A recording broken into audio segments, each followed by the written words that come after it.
Hoops talk for the street. The Philadelphia 76ers. Now, if the Celtics were an A+ in their offseason, the Philadelphia 76ers are A+ also in their offseason because I love their offseason just as much as I love the Celtics. I can't lie. They picked up DeAnthony Melton, PJ Tucker, Daniel House. Listen, these are the exact type of players that Philly needs. Melton and PJ are the exact type of players that they need. Both of those guys play with energy, and Daniel House too. They all three of them play with energy.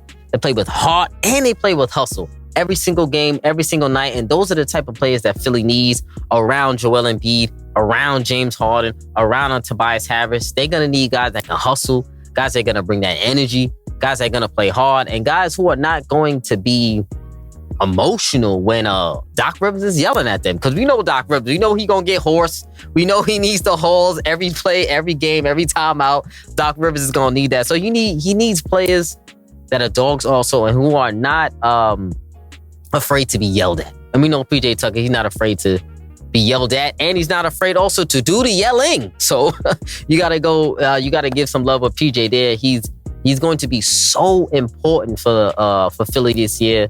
And we look at Philly last year, how they played. They had a tendency, in my opinion, to play a little bit lazy last year. So I love what these guys are bringing to the table. Like I said, that energy and that hustle that they're bringing.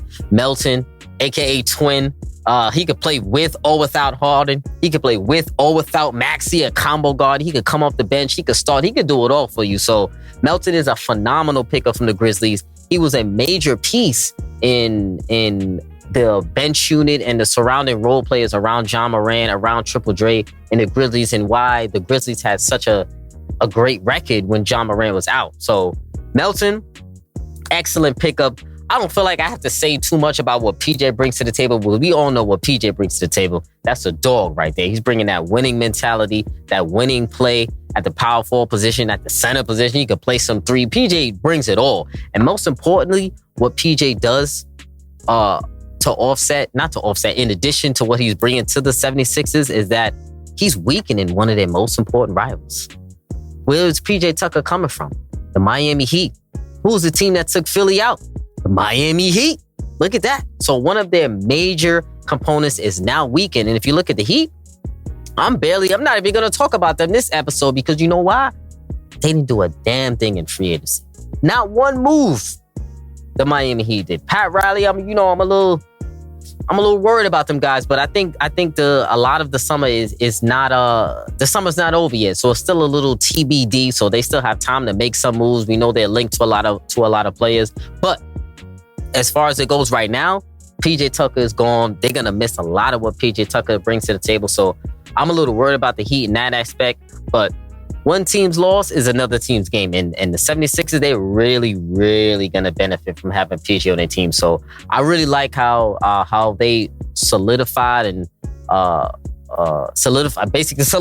rotation. I like, and they got another guy with Matisse Thybulle, who they can also throw in, is a solid defender as well. Now, they don't really have a backup center. Last year, who was their backup center? I believe this was DeAndre, right? I believe it was DeAndre Jordan last year. Who else they had? I'm forgetting who their backup center was. Was it Drummond, DeAndre Jordan? I don't remember who it is, but whatever. I don't believe that they replaced any of their backup centers. So unless they're planning on using PJ Tucker for their backup center role, but that can and that can't work depending on who you're playing in the East. But excellent season for the Philadelphia 76ers. They also re-signed Harden for $68 million for over 2 seasons. He has a player option in the second season, so he can still bounce at the end of the year, or he could negotiate another extension if he wants to. And I think Philly, with these moves, House, PJ, Melton, probably another backup center maybe to come soon, I feel like Philly has really and truly vaulted themselves into the upper echelon of the NBA with these moves. I really like what they did this offseason. I really like what they brought to the table this offseason. I love what the pieces that they put around James Harden, around Joel Embiid. Not just in the fact of terms of on the court play, but also great locker room guys too. Melton, great locker room guy. PJ, obviously, he's a locker room guy, great locker room leader. And Daniel House, he's a great soldier for the squad. So I love what the 76ers are doing. And I don't care about big, flashy moves. You know, I like moves with substance. So moves like this are moves with substance. Not big, flashy names. You just need a couple of players who fit your system, plug in holes, and that's what the 76ers did. So I really love what they're doing. So look out for them next year. They are very, very high on my list on the Eastern Conference next year.